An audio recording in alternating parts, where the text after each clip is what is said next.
terms of other OTC companies, something that we would like to explore in more detail are companies looking to exit from the JSE.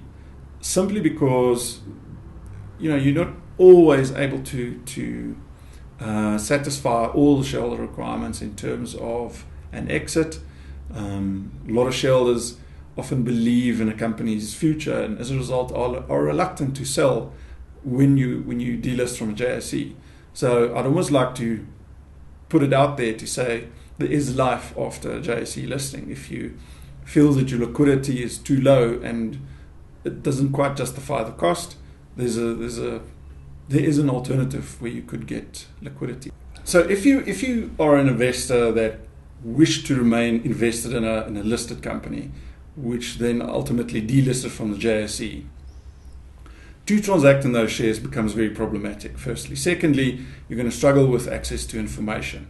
The process that you need to go through to find a buyer is onerous. In addition to that, the company is not required by law to supply with financials and so on and so forth.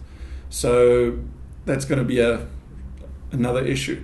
So to get access to information, to understand what is the value of your share that you actually hold now, becomes difficult. So if you wish to transact in an unlisted share, typically buyers want to see that you are in fact a holder of a share. So you're probably going to have to rematerialize your dematted share certificate, get a physical certificate, give it to him. The buyer then needs to promise to pay you the money, and you need to have trust in that process.